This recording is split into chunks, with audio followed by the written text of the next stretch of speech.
HANA, and is there any prerequisite required to learn HANA? So only thing that is required is basic SQL to learn HANA. With small knowledge of basic SQL is enough to learn HANA. There's a wrong perception in the market saying that to learn HANA, it's a requirement to know BW and BO. It's a wrong perception. There is no requirement as such because HANA is a totally different.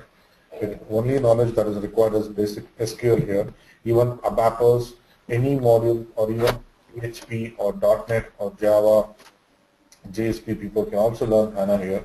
HANA is not only limited to SAP, but also it is applicable for all others. Majorly there are three types in here.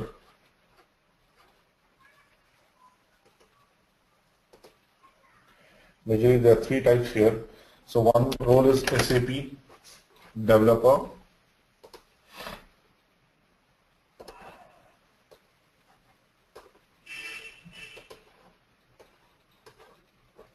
So one role will be SAP. I hope you guys are able to see my screen. So one will be SAP developer. That is what we will be doing. That is nothing but modeling.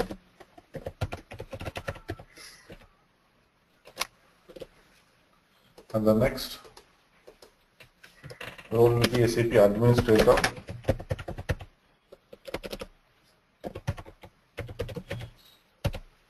So here the people who are working into basis networking, those people will be suited for this SAP administrator role. Next comes SAP application developer.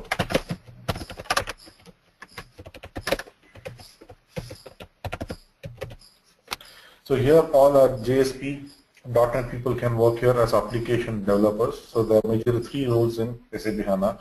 But where exactly this course and where are we targeting is SAP developer, that is modeling part. So now, what is HANA? What is HANA? First, I would like to say it is a database. It is not only a database, it is in-memory database. I would like to say it is a in-memory database.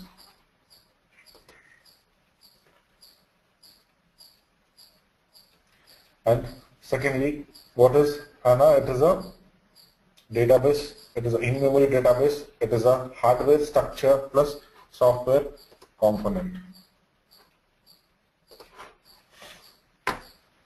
So altogether we call it as a appliance.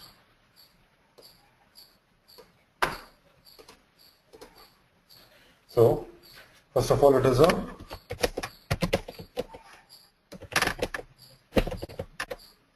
in-memory database. Secondly, it is a hardware innovation.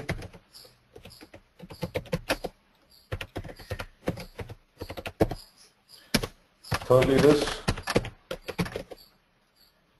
software innovation. So all put together it's called as an appliance. All put together it's called as an appliance. So what does HANA stands for? HANA stands for High Performance Analytic Appliance.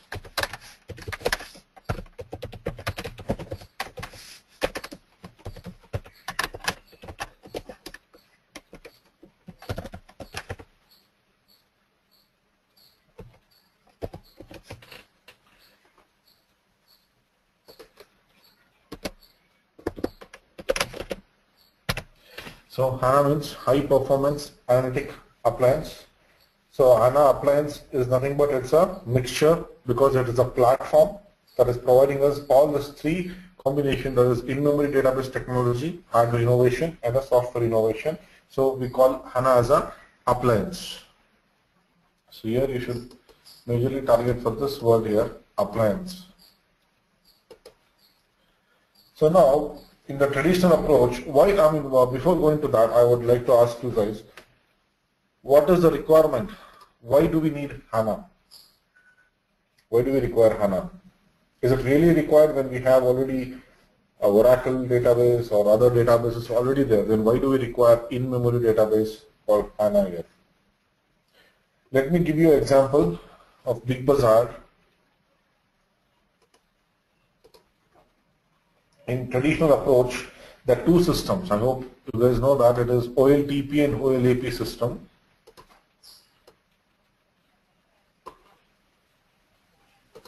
So what is this OLTP and OLAP system?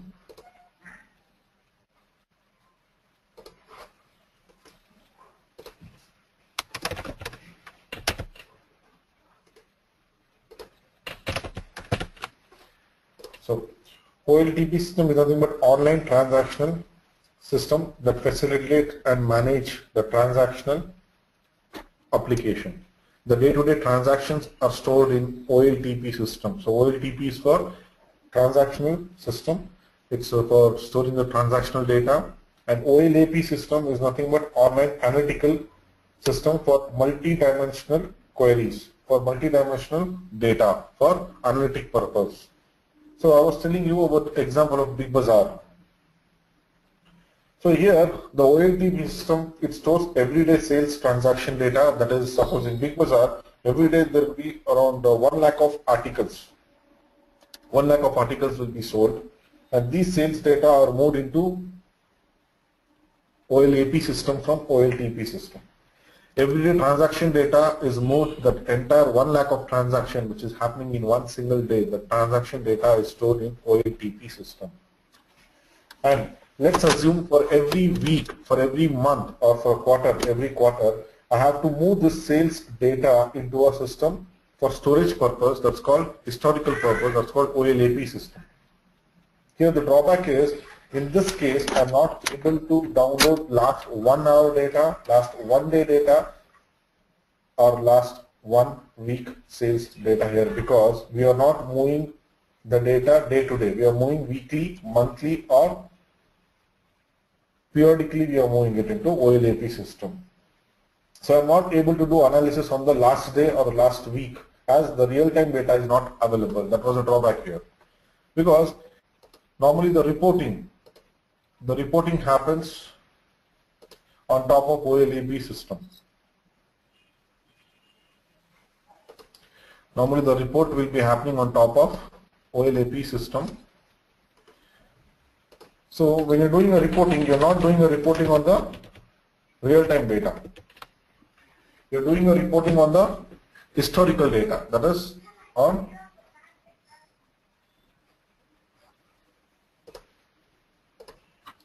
the OLAP system. So this is the drawback. The drawback here is I'm not able to get the real-time data access. That was a drawback. So how will I move this OLTP system to OLTP system data to OLAP system? For that, I'll use ETL tools. What is ETL tools here? Extract, transform, load.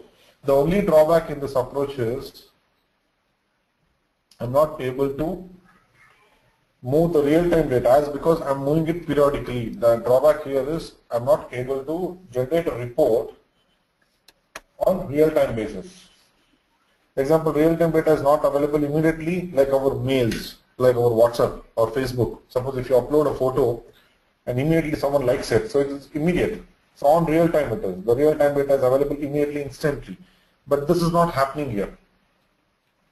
So in ERP, we do not have a facility to access real-time data. So that's the reason HANA came into picture, to access the real-time data.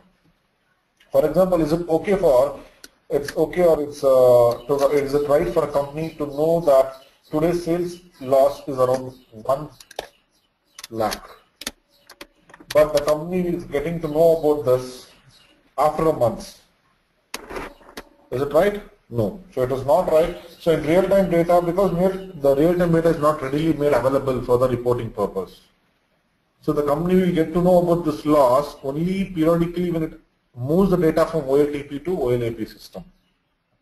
So that's the reason this HANA came into picture, to provide, because no other ERP provides a real-time data access. So that's the reason HANA came into picture. I hope now you understood what is the reason behind HANA. Why HANA came into picture. So for example, in India there is a Diwali season. So during Diwali season, Big Bazaar wants to give some discount for this festive season, and it wants to know what are the sales that is happening day to day, the daily sales they want to know, so that they can calculate the discount for the next 10 days, how much discount they want to give. So this is based only on, this can be accurately designed only by HANA. So you can calculate easily with HANA. So we require HANA as a in-memory real-time database technology. So now we got to know what is HANA and why HANA. Next, what is HANA capability? HANA capability. It is mainly for performance. As I told you in the abbreviation itself, high performance analytic appliance. Performance. What does performance mean here?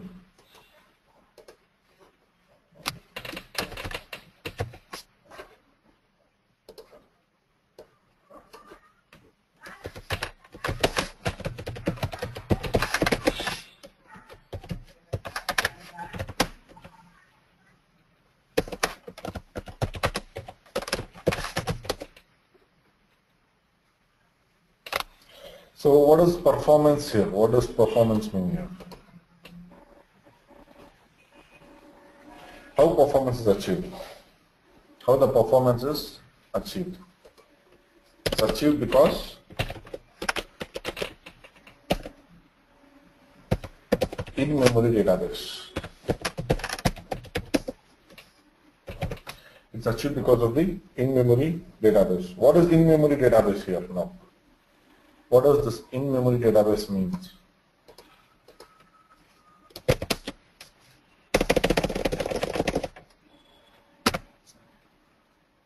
It is simple. If I ask you to calculate 5 plus 5, you will say immediately 10.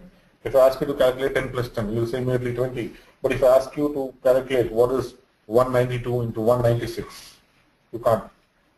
So that's the reason this in-memory computing, which is made possible for simple calculations very easily, because HANA is based on RAM. HANA is based on RAM.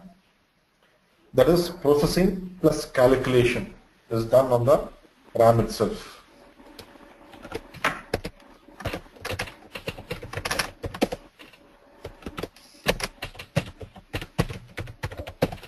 Processing plus calculation is done on the RAM itself. So RAM, as you know, RAM is 1 lakh times faster than hard disk. So here we are avoiding the transfer of data from disk to RAM, which is why it is improving the performance. So the first reason is because of in-memory computing, the performance is better. That is in-memory computing. How? Because it is based on RAM. RAM is 1 lakh times faster than the disk. Here we are avoiding unnecessary data transfer from the disk to RAM. So it is calculating and also processing on the RAM itself. The second reason, this is the first reason. The second reason is hardware innovation.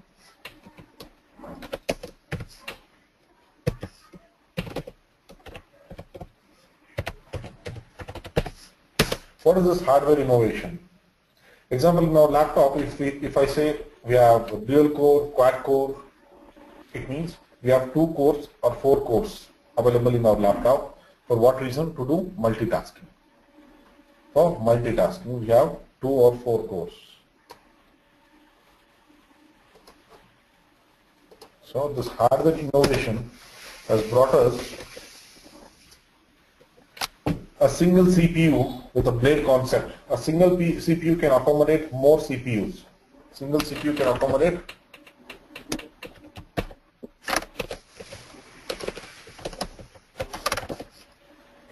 more CPU. So I can put on 10 cores.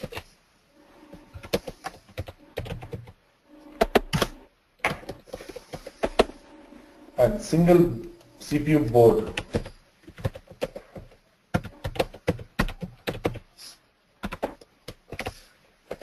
it can accommodate 10 CPUs, but single blade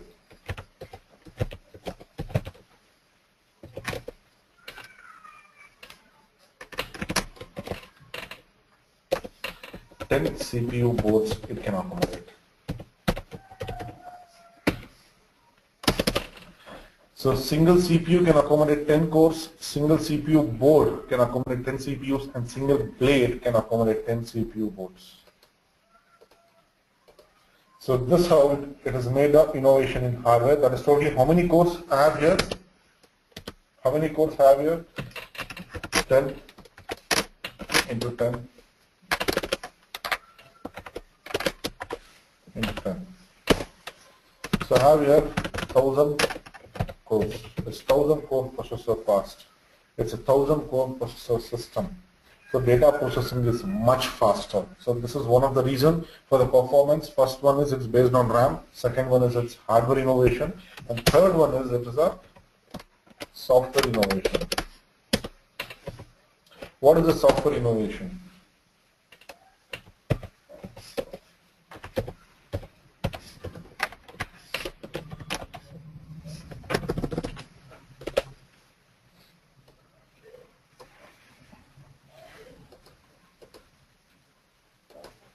Yeah. So third one is software innovation. So I would like to say it is a hybrid database. Hybrid database. What does it mean? As HANA supports both columnar structure and row structure, it's called as hybrid because it supports both columnar and row. Because reading the data is very faster when compared to other databases in HANA because it supports both the structures here, that is row structure plus columnar structure. And what happens with other traditional databases? It uses only row structure. The data records are stored in the form of row. But here it can also be used in form of columns. The row storage is used for inserting data.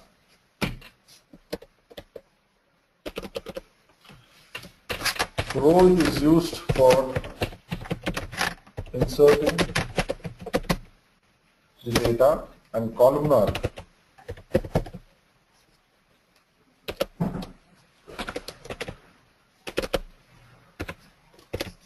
is used for reading the data.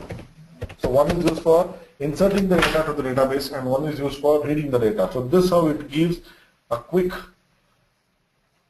because the performance is actually based out of three concepts here. One is in-memory database, that is based out of RAM. Second one is hardware innovation. Third one is software innovation. What is the software innovation here? That is nothing but hybrid database because it uses both row and columnar structure. Row is for inserting the data and columnar structure is for reading the data. So while reading it uses the columns, so it is much faster. So because of this three function, the performance is high. What happens in our traditional database system? We know in our traditional database system, we have presentation layer. Sorry, 1 second. Yeah. So we have presentation layer, and then we have application layer, and then we have database layer.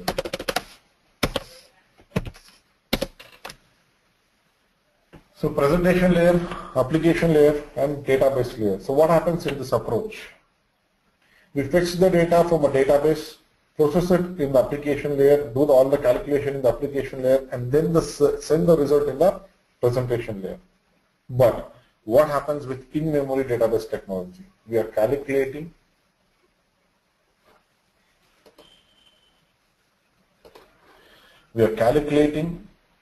and we are also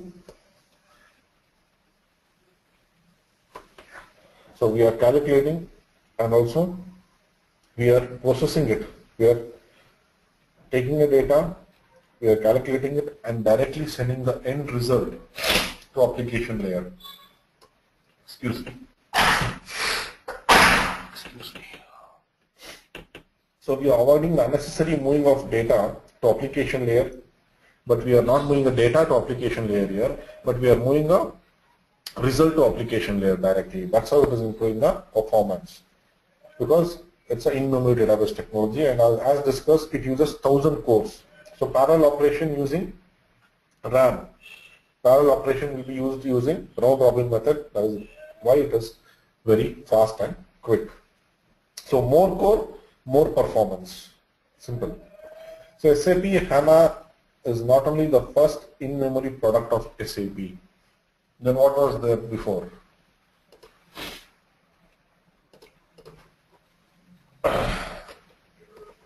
So what was the before? Technology.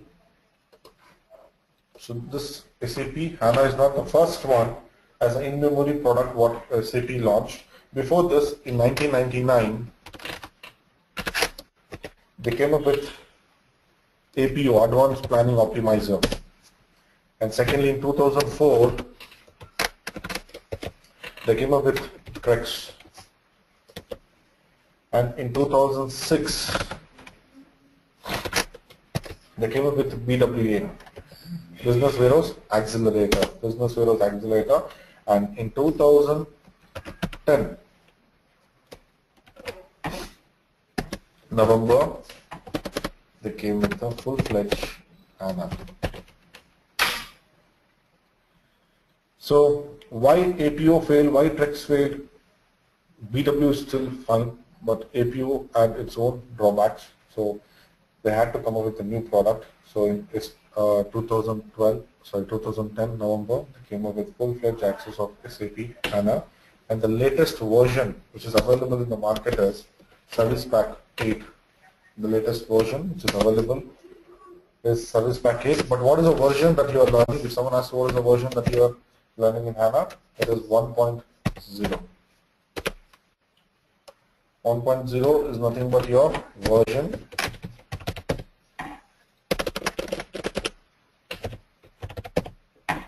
And what is the Service Pack?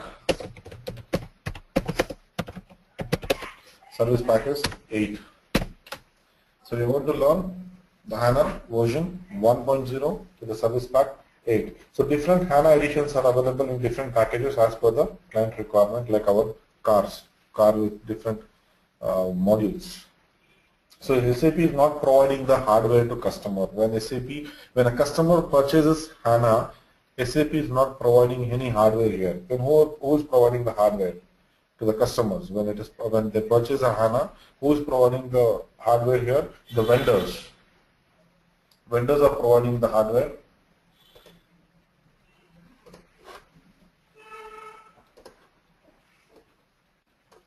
So hardware vendors like IBM, HP, Cisco, Hitachi. These are all hardware vendors. And technology partners.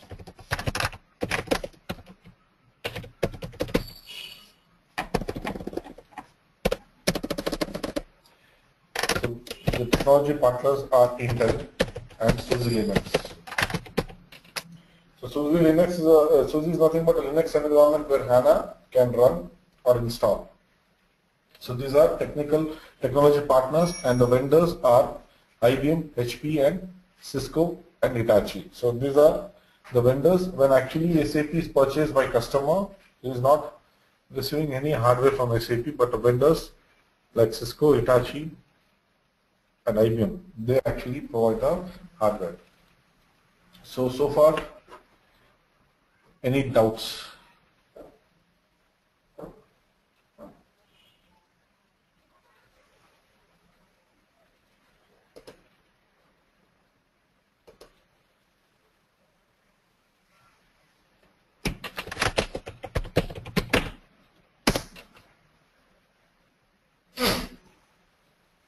So I hope you understood why HANA came into picture. What is HANA? Why it came into picture? Yeah. Because all ERP was not able to successfully give the real-time data access. So that's why this HANA came into picture. Next. Why HANA? Because of the failure of real-time data provision, and HANA capability because it's in-memory database technology based out of RAM, and there is hardware innovation and software innovation. In software innovation, it is called as hybrid database technology because it supports both columnar structure and row structure. So the columnar is used for reading. If you see our ECC system or SAP system, it uses tables. Here, I was saying I'm going to use an ETL tool to extract the data. What is ETL? Extract, transform, load. It's a database operation tool to fetch the data from one source system to target system.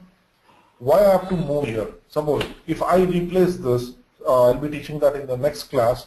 I'll be talking about this, replacing this traditional approach with SAP HANA. So I'm going to discuss that, where this ETL tools will be used. So why I have to replicate the data? The replication of data is necessary here because it's not like a traditional R/3 system or a CRM system or any system where the data is available readily in form of tables. When a customer purchases HANA, the data is not available inside HANA database. The required data, you have to replicate it from the source system to target system, that is our HANA. So that's the reason we need ETL tools. So I'm going to discuss that in the next class, and this concludes the introduction class of HANA.